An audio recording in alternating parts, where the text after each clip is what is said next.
সবাইকে স্বাগত জানাচ্ছি গ্লোবাল ভিউজে। আপনাদের সঙ্গে আছি আমি সুস্মিতা দাস। আজ জানাবো আন্তর্জাতিক গণমাধ্যমে আলোচিত সংবাদ ও বিশ্লেষণ। ফিলিস্তিনি যোদ্ধাদের হাতে এত বেশি ট্যাঙ্ক ধ্বংস হবে ধারণা করেনি ইসরায়েল। এখন ট্যাঙ্কের এতই সংকট, শেষ পর্যন্ত যুদ্ধে নতুন ক্রু নিয়োগের পরিকল্পনা বাতিল করতে হয়েছে তাদের। যুদ্ধক্ষেত্রে ব্যর্থতা এবং সরকারের অভ্যন্তরীণ দ্বন্দ্বে যখন জর্জরিত ইসরায়েল, তখন দখলদার সেনাদের ওপর সর্বোচ্চ শক্তি নিয়ে ঝাঁপিয়ে পড়েছেন গাজার প্রতিরোধ যোদ্ধারা। আরও বহু সেনার প্রাণ গেছে। ফিলিস্তিনিদের সমর্থনে ইসরায়েলের নাভিশ্বাস তুলেছে লেবাননের হিজবুল্লাহ। আরও 3টি ইসরায়েল সংশ্লিষ্ট জাহাজে আঘাত হেনেছে ইয়েমেনের আনসার আল্লাহ। আল মায়দিনের খবরে বলা হয়, সোমবার গাজা উপত্যকার দক্ষিণের শহর রাফার ইয়াপনা শরণার্থী শিবিরে ইসরায়েলি বাহিনীর ওপর প্রচণ্ড হামলা চালিয়েছে ইসলামিক জিহাদের আল কুদস ব্রিগেডস। ক্যাম্পের কেন্দ্রস্থলে অ্যাসল্ট রাইফেল এবং অ্যান্টি ট্যাঙ্ক শেল ব্যবহার করে দখলদারদের প্রতিহত করেন তাদের যোদ্ধারা। কুদসের তরফে বলা হয়, ইসরায়েলি বাহিনীর অবস্থান নেওয়া একটি ভবনে থার্মোবারিক আরপিজির মাধ্যমে আঘাত হানেন তারা। হামলায় ইসরায়েলি সেনাদের অনেকে নিহত এবং আহত হন। তাছাড়া 60 শেল ব্যবহার করে ক্যাম্পের দখলদার সেনাদের ওপর হামলা চালায় তাদের মর্টার বাহিনী। এতেও ক্যাম্পে হানা দেওয়া কয়েকজন সেনা নিহত হন। হতাহতদের উদ্ধারে ঘটনাস্থলে কয়েকটি ইসরায়েলি হেলিকপ্টারের ব্যস্ততা দেখা গেছে। অবরুদ্ধ উপত্যকার অন্যান্য এলাকা থেকে উত্তরাঞ্চলকে বিভক্ত করার স্ট্র্যাটেজিক রুট নেতজারি মুখেও ইসরায়েলি বাহিনীর ওপর গোলাবর্ষণ করেন কুদসের যোদ্ধারা। সোমবার রাফার পূর্বে ইসরায়েলের কিব্বুস কেরেম শালোমে হামলার সাইরেন বাজানো হলেও এ বিষয়ে ফিলিস্তিনি প্রতিরোধ সংগঠনগুলোর পক্ষ থেকে কোনো ঘোষণা আসেনি। উপত্যকার অন্য অংশে যখন প্রচণ্ড যুদ্ধে ব্যস্ত আল কুদস, তখন উত্তরে দখলদার বাহিনীর ওপর হামলার পর হামলা চালিয়েছে হামাসের আল কাসাম ব্রিগেডস। গাজা সিটির দক্ষিণ পশ্চিমে তাল আল হাওয়ার ফ্রন্টলাইনগুলো থেকে ফিরে এসে তাদের যোদ্ধারা জানিয়েছে, 17 নম্বর মোড়ের পাশে ইসরায়েলি সাজোয়া এবং পদাতিক বাহিনীর ওপর অতর্কিত হামলা চালিয়েছেন তারা। সাজোয়া বাহিনীর সঙ্গে থাকা 2টি মার্কাভা ট্যাঙ্ক এবং কয়েকজন পদাতিক সেনার ওপর তাদের যোদ্ধারা অবিস্ফোরিত একটি ইসরায়েলি ইম্প্রোভাইজড এক্সপ্লোসিভের বিস্ফোরণ ঘটান। বিস্ফোরণে ট্যাঙ্ক দুটি উড়ে যায় এবং ট্যাঙ্কে থাকা সব সেনা নিহত অথবা গুরুতর আহত হন। ইসরায়েলি সেনাবাহিনী যেদিন স্বীকার করেছে গাজা যুদ্ধে তারা ট্যাঙ্ক এবং গোলাবারুদ সংকটে পড়েছে, সেদিনই এসব হামলার ঘটনা ঘটল। ইসরায়েলি প্রতিরক্ষা বাহিনী সোমবার ঘোষণা করেছে, ট্যাঙ্ক এবং গোলাবারুদের উল্লেখযোগ্য ঘাটতির কারণে গাজার সাজোয়া বাহিনীতে নারী ট্যাঙ্ক ক্রু নিয়োগ আপাতত বন্ধ রাখবেন তারা। ইসরায়েলি পত্রিকা ইয়েদিওথ আহরোনোথ সোমবার জানিয়েছে, সাম্প্রতিক লড়াইয়ে অধিকাংশ ট্যাঙ্ক ক্ষতিগ্রস্ত হয়েছে বলে স্বীকার করেছে ইসরায়েলি বাহিনী। গাজা যুদ্ধের কমব্যাট ফোর্সগুলোতে নারীদের অংশগ্রহণের অনুমতি চেয়ে করা একটি আবেদনের সূত্র ধরে আইডিএফের পক্ষ থেকে এই ঘোষণা আসে। খবরে বলা হয়, দীর্ঘস্থায়ী যুদ্ধের ফলে ট্যাঙ্ক এবং গোলাবারুদের তীব্র ঘাটতির কারণে ইসরায়েলি সেনাপ্রধান কৌশলগত সাজোয়া বাহিনীতে নারী সেনাদের যুক্ত করার কাজ 2025 সালের নভেম্বর পর্যন্ত স্থগিত করার সিদ্ধান্ত নেন। এর আগে যুদ্ধে বিপুল সংখ্যক ট্যাঙ্ক ক্রু নিহত হওয়ায় অক্টোবর থেকে এই কাজে নারীদের স্থলাভিষিক্ত করার পাইলট প্রোগ্রাম হাতে নেওয়া হয়েছিল। ইয়েদিওথ আহরোনোথ বলেছে, এই প্রথমবারের মতো গাজা যুদ্ধে উল্লেখযোগ্য সংখ্যক ট্যাঙ্ক হারানো এবং গোলাবারুদের ঘাটতির কথা স্বীকার করল প্রতিরক্ষা বাহিনী। একই সঙ্গে নিহত কিংবা গুরুতর আহত হওয়ার কারণে প্রতিরক্ষা বাহিনী বিপুল সংখ্যক সেনা ও কমান্ডার হারিয়েছে বলেও স্বীকার করেছে আইডিএফ। লেবাননের প্রতিরোধ আন্দোলন হিজবুল্লাহ সোমবার ইসরায়েলি বাহিনীর বিরুদ্ধে সিরিজ অভিযান পরিচালনা করে। বিরানিত ব্যারাকের কাছে সেনাদলের ওপরে বিশেষ ধরনের রকেট অস্ত্রের মাধ্যমে হামলা চালিয়ে দিনের অভিযান শুরু করেন তারা। বিদেশি উৎস থেকে পাওয়া অস্ত্রের ক্ষেত্রে যেমনটা করা হয়, এই রকেট অস্ত্রেরও নাম উল্লেখ করেনি হিজবুল্লাহ। এই রকেটগুলো লক্ষ্যবস্তুতে সরাসরি আঘাত হানে বলে জানিয়েছেন তারা।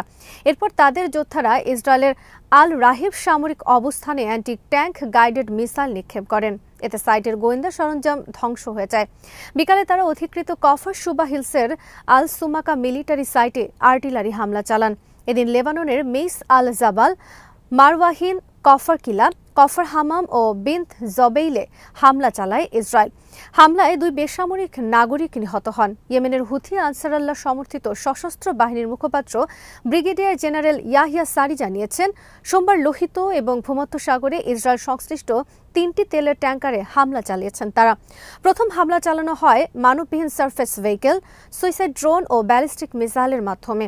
এই অভিযানে ইয়েমেনের নৌ, রকেট ও ড্রোন বাহিনী যৌথভাবে লোহিত সাগরে বেন্টলি 1 নামের একটি অয়েল ট্যাঙ্কারে আঘাত করে।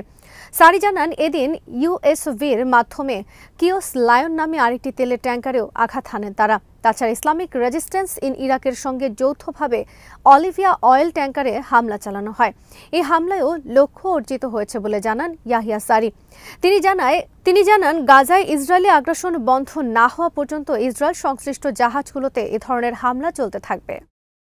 ইসরায়েলি সংবাদ মাধ্যমগুলো সোমবার প্রধানমন্ত্রী বেঞ্জামিন নেতানিয়াহু এবং তার প্রতিরক্ষামন্ত্রী ইয়োভ গ্যালান্টের প্রকাশ্য দ্বন্দ্ব নিয়ে খবর পরিবেশন করেছে।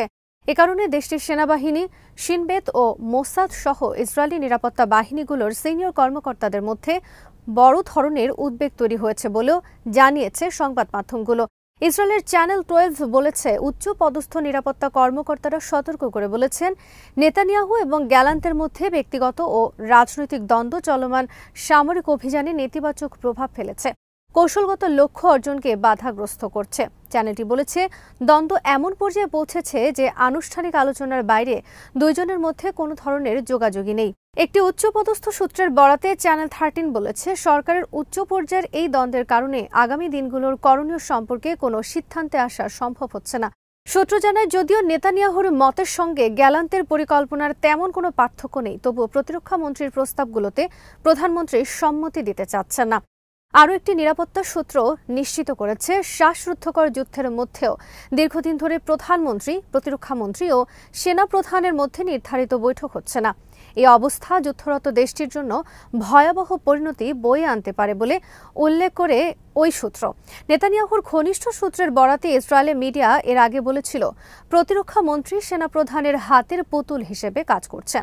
সূত্রটি আভাস দিয়েছিল, গ্যালান্টকে বিশ্বাস করা যায় না এবং বিচারিক সংস্কার এবং বন্দি বিনিময় চুক্তি নিয়ে তার আচরণে মনে হয়েছে তিনি বর্তমান সরকারের পতন চান। ইসরায়েলের বিরোধী দলীয় নেতা ইয়ার লাপিদ সোমবার বলেছেন, দেশের সামরিক, রাজনৈতিক ও অভ্যন্তরীণ সক্ষমতা বিধ্বস্ত হয়েছে, ভেঙে চুরমার হয়ে গেছে। ইসরায়েলি পার্লামেন্ট নেসেটে বক্তৃতার সময়ে তিনি বলেন, প্রধানমন্ত্রী বেঞ্জামিন নেতানিয়াহু বাস্তবতা বুঝতে পেরেছেন বলেই ভয় কাঁপছেন। এ কারণে যুদ্ধের ব্যর্থতা উদ্ঘাটনে তিনি সরকারি তদন্ত কমিটি গঠনে বাধা দিচ্ছেন। প্রধানমন্ত্রীকে কাপুরুষ ও পুরোপুরি ব্যর্থ আখ্যা দিয়ে তিনি বলেন, নেতানিয়াহু শুধু নিজের স্বার্থ নিয়েই ভাবেন, এর বাইরে অন্য কিছু নয়। কয়েকদিন আগে লাপিদের বরাদে ইসরায়েলি আর্মি রেডিও বলেছিল, এখন প্রয়োজন যুদ্ধ বন্ধ করা, একটি চুক্তিতে আসা ও বন্দীদের ফিরিয়ে আনা। তিনি বলেছিলেন, ইসরায়েল সবসময় দীর্ঘ যুদ্ধের বিরুদ্ধে ছিল, কারণ সেনাবাহিনীকে রিজার্ভ বাহিনীর ওপরে নির্ভর করতে হয়, যারা এ ধরনের যুদ্ধের জন্য একেবারেই উপযুক্ত নন। সাউথ চায়না মর্নিং পোস্ট জানিয়েছে, ফিলিস্তিনে মানবাধিকার লঙ্ঘনের অভিযোগে ইসরায়েলের 5 নাগরিক এবং 3 সংস্থার উপরে নিষেধাজ্ঞা আরোপ করেছে ইউরোপীয় ইউনিয়ন। নিষেধাজ্ঞার আওতায় আনা 5 ইসরায়েলি নাগরিকের সবার নাম প্রকাশ করেনি কমিশন। সংস্থা 3টির মধ্যে 2টির পরিচয় জানা গেছে। যে 5 ইসরায়েলি নাগরিকের উপরে নিষেধাজ্ঞা জারি হয়েছে তাদের মধ্যে 2 জন 2টি সংস্থার প্রধান নির্বাহী। সংস্থা দুটি হল টিজার্ভ 9 এবং লেহাভা অর্গানাইজেশন। যে 2 ব্যক্তির নাম জানা গেছে তারা হলেন বেনজিয়ন গোপস্টেইন এবং ইশাস্টার মান্নে।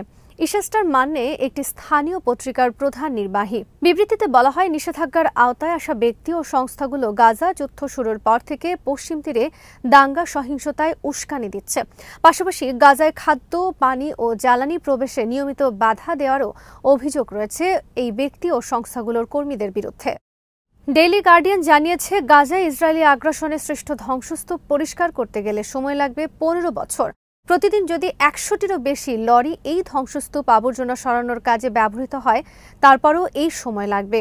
এ কাজে ব্যয় হবে $500 থেকে $600 মিলিয়ন। জাতিসংঘের পরিবেশ বিষয়ক সংস্থা ইউএন এনভায়রনমেন্ট প্রোগ্রাম গত জুনে এ বিষয়ক এক প্রতিবেদন প্রকাশ করে। মূলত গাজাকে নতুন করে গড়ে তুলতে গেলে কতটা সময় ও শ্রম ব্যয় হবে প্রতিবেদনে তার উপর আলোকপাত করা হয়। তাদের হিসাব অনুযায়ী গাজায় মোট 1,37,297 ভবন ক্ষতিগ্রস্ত হয়েছে, যা অঞ্চলটির মোট ভবনের অর্ধেকের বেশি। ক্ষতিগ্রস্ত ভবনের মধ্যে 1/4 পুরোপুরি বিধ্বস্ত হয়েছে, 1/10 মারাত্মকভাবে ক্ষতিগ্রস্ত হয়েছে এবং 1/3 বেশ খানিকটা ক্ষতিগ্রস্ত হয়েছে। প্রতিবেদন অনুযায়ী এসব ভবনের ধ্বংসস্তূপ সরিয়ে ফেলতে 250 থেকে 500 হেক্টর জমির প্রয়োজন হবে। এর আগে মে মাসে জাতিসংঘের আরেক সংস্থা ইউএন ডেভেলপমেন্ট প্রোগ্রাম জানিয়েছিল সবচেয়ে দ্রুত গতিতে এগিয়ে গেলেও গাজা পুনর্গঠনে 2040 সাল পর্যন্ত সময় লাগবে এবং এই পুনর্গঠনে ব্যয় হবে $40 বিলিয়ন। গাজায় অবস্থিত জাতিসংঘের এক কর্মকর্তা গত সপ্তাহে বলেছেন, যেভাবে অবকাঠামোর ক্ষতি করা হয়েছে তা উন্মাদনা ছাড়া আর কিছুই নয়। খান ইউনিসে একটি ভবনও নেই যেটাতে ইসরায়েল হামলা করেনি। তিনি বলেন, প্রকৃত অর্থেই এই অঞ্চলের ভৌগোলিক চিত্র বদলে গেছে। আল জাজিরা জানিয়েছে, কয়েক মাস ধরে সামরিক ঘাঁটি হিসেবে ব্যবহারের পর গাজার একমাত্র বিশেষায়িত ক্যান্সার হাসপাতালে ধ্বংসযজ্ঞ চালানোর ঘটনায় ইসরায়েলি সেনাবাহিনীর তীব্র নিন্দা জানিয়েছে তুরস্ক। দেশটি বলেছে, এই ঘটনায় দায়ীদেরকে আন্তর্জাতিক আদালতে বিচারের মুখোমুখি করা হবে। এদিকে মধ্য গাজার নুসেইরাত শরণার্থী শিবিরে সোমবার ইসরায়েলি হামলায় 5 শিশুসহ 11 ফিলিস্তিনি নিহত হয়েছেন। উপত্যকায় গত 24 ঘণ্টায় নিহত হন অন্তত 80 জন। গাজার স্বাস্থ্য মন্ত্রণালয় জানিয়েছে, 7 অক্টোবর গাজায় ইসরায়েলি হামলা শুরুর পর থেকে সোমবার পর্যন্ত অন্তত 38,664 ফিলিস্তিনি নিহত হন, যাদের অধিকাংশ শিশু ও নারী। ভারত শাসিত কাশ্মীরে বিদ্রোহীদের হামলায় আরও অন্তত 4 ভারতীয় সেনা নিহত হয়েছেন। নিহতদের মধ্যে একজন সেনা কর্মকর্তাও আছেন, তিনি মেজর পদমর্যাদার। সোমবার ডোডা জেলায় বন্দুকযুদ্ধে ওই 4 সেনা নিহত হন। ভারতীয় সেনাবাহিনী জানিয়েছে, বন্দুকযুদ্ধে আরও 4 সেনা এবং একজন পুলিশ সদস্য গুরুতর আহত হন। ডোডা জেলার দেসা বনাঞ্চলে এই ঘটনা ঘটে। স্থানীয় কর্মকর্তাদের মতে, সশস্ত্র বিদ্রোহীদের উপস্থিতির বিষয়ে সুনির্দিষ্ট তথ্যের ভিত্তিতে ডোডার দেসা বনাঞ্চলে ভারতীয় সেনাবাহিনী এবং জম্মু কাশ্মীর পুলিশের একটি দলের যৌথ অভিযান শুরু হয়। সেই অভিযানে 4 সেনা নিহত হন। এর আগে 8 জুলাই জম্মু কাশ্মীরের কাঠুয়া জেলায় বিদ্রোহীদের হামলায় 5 ভারতীয় সেনা নিহত হন। 6 ও 7 জুলাই দক্ষিণ কাশ্মীরে 2টি পৃথক বন্দুকযুদ্ধে 2 সেনা সদস্য প্রাণ হারান। 29 জুন রাজৌরিতে হামলায় নিহত হন আরেক সেনা সদস্য। 11 ও 12 জুন জোড়া সংঘর্ষে এক সিআরপিএ জওয়ান নিহত এবং 6 নিরাপত্তা কর্মী আহত হন। তার আগে 9 জুন বিদ্রোহীদের অতর্কিত হামলায় 9 হিন্দু তীর্থযাত্রী প্রাণ হারান। আজ এখানেই শেষ করছি। সবাই ভালো থাকুন, সুস্থ থাকুন আর দেখতে থাকুন বিডি ভিউজ। চ্যানেলটি ভালো লাগলে সাবস্ক্রাইব করুন। সংযুক্ত থাকুন আমাদের ফেসবুক পেজে।